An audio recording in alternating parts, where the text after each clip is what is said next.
Білім нәрімен сусындататын ұстаздардың еңбегі қашанда қадірлі. Осындай жандардың бірі бүгінгі тікелей эфирдің қонағы ардагер ұстаз, Қазақстан Республикасы білім беру ісінің үздігі Шакиева Сара Шакейқызымен бүгінгі сұхбатымызды өткізетін боламыз. Қаңтар айында дүниеге келіппін, және 6 жасқа дейін сол Қайрақты елді мекенінде әкем шопан болды, анам 7 баланы өсірген, ардақты ана болды. Айтып отырмын ғой, жаңа 7 баланың 5-еуі біз ұстаздықты қалаған екенбіз. Мен өзім кішкентайымнан бастап сол ұстаз болуды мықты армандадым. Тіпті жаңағы мектепте оқып жүрген уақытта Валентина Семеновна Сисекенова деген апай болды. Сол кісі деген мықты, маған ұнайтын, мықты сол кісіге еліктеп, ұстаздықты қалап жүрдім. Мынандай бір қызық оқиға болды. Еңбек бәрінен беретін Мамин Хайрулла деген ағай жаңағы шеберханада, мастерскойда бала, мектеп, жаңағы бала, ата-ана, мұғалім, сол үштік бірлесіп жұмыс істеу керек. Оның ата-ана үйде тәрбие берсе, мысалға мектепте мұғалім, ұстаз тәрбие беріп жатыр.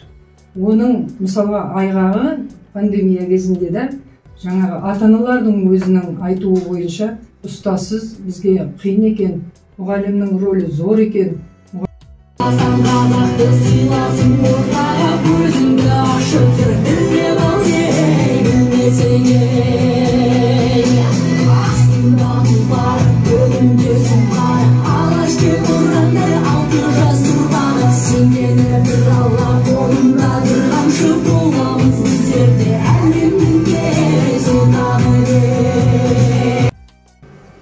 Енді бізде мысалға зейнеткерлікке шығатын уақытта ғана жаңа компьютерді енгізіп, электронды оқулықтар, электронды жаңа баға қою деген сияқты болып жатты.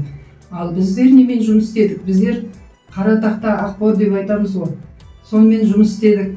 Мысалға ұқтырып, сіз жүрген жер тәрбиемен тағылым өнегеге тіреледі барығым, шәкірттеді баулыдыңыз есепке, білгірсіз математика пәнінің дейді.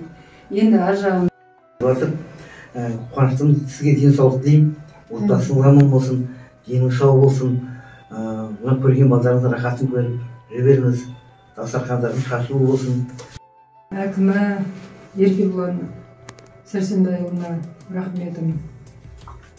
Көп мың алғыс айналайын, аман болыңыз, еңбегіңіз елене берсін, еңбегіңіз жана берсін, ауылды көркейте беріңіз. Жақсы істер атқарып жатыр деп естіп жатырмыз. Сол жалғасын таба берсін деймін. Көп рахмет.